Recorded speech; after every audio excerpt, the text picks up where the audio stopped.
নমস্কার বন্ধুরা, সবাইকে শুভ সন্ধ্যা। তো আজকে আমি বাঁধাকপির পকোড়া বানাবো।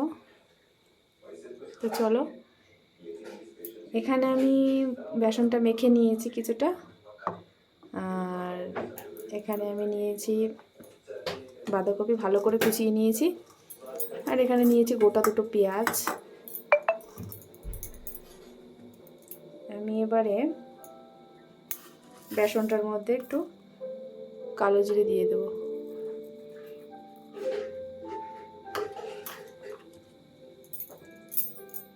দিয়ে দেবো একটু গোলমরিচের গুঁড়ো,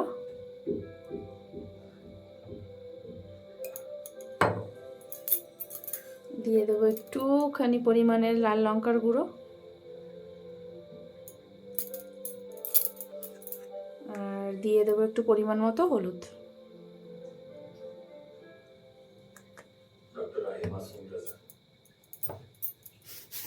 আর দিয়ে দেবো স্বাদ অনুসারে নুন।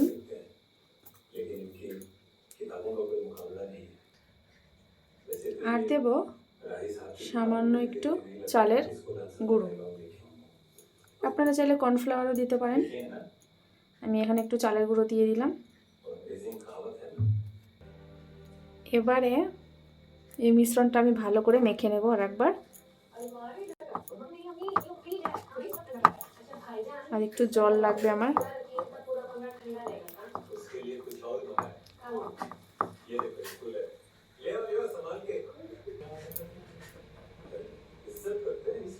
বেশি জল দেবেন না, বাঁধাকপিটা যখন আমি মাখবো তখন জলটা অ্যাডজাস্ট হয়ে যাবে।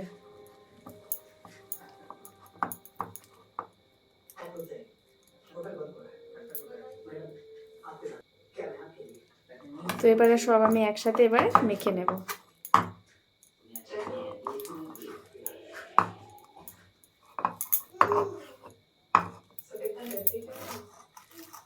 পেঁয়াজটাও দিয়ে দেবো।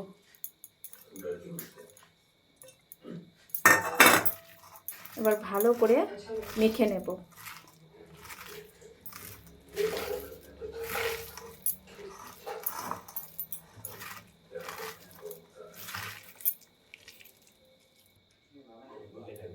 তো দেখতেই পাচ্ছেন আমি জল ইউজ করিনি, তো বাঁধাকপির সাথে যে জলটা ছিল সেটা ঠিক অ্যাডজাস্ট হয়ে গেছে।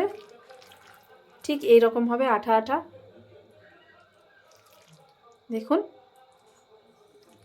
তো এবার আমি কড়াই গরম করে নিয়েছি, এবার কড়াইতে বড়াগুলো ভেজে নেব। তো কড়াই গরম হয়ে গেছে, এবার আমি তেলটা ঢেলে দেব।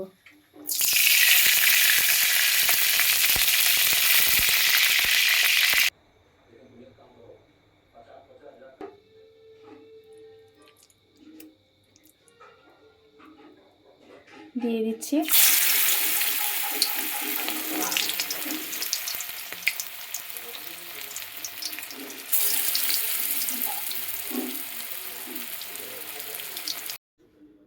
পকোড়াটা আমি মিডিয়াম আঁচে ভেজে নেব, নয়তো ভিতরটা কাঁচা থেকে যাবে, একটু টাইম লাগবে। ততক্ষণে আমি একটু কফি বানিয়ে নেই। এবার একটু উল্টে পাল্টে দিচ্ছি।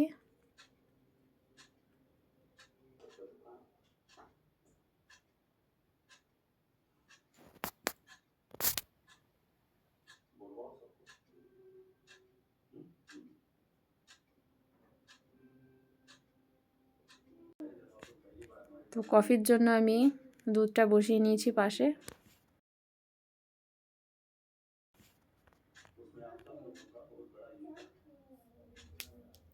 এইদিকে আবার বড়াগুলো হয়ে গেছে, এবার আমি নামিয়ে নেব এক এক করে।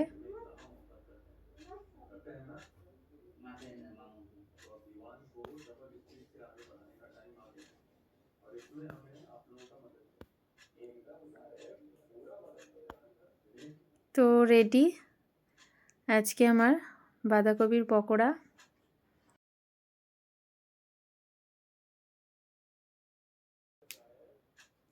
দেখতেই পাচ্ছেন। তো সন্ধেবেলায় এরকম চা বা কফির সাথে যে কোনো পকোড়া স্ন্যাক্স হিসাবে কিন্তু খুবই জমে যায়। আপনারা সন্ধ্যাবেলা কী বাড়িতে তৈরি করেন অবশ্যই আমাকে কমেন্ট করে জানাবেন। আর আজকে যদি আমার এই ব্লগটি ভালো লেগে থাকে তাহলে অবশ্যই আমার চ্যানেলটিতে লাইক, কমেন্ট, শেয়ার করবেন। ধন্যবাদ সবাইকে।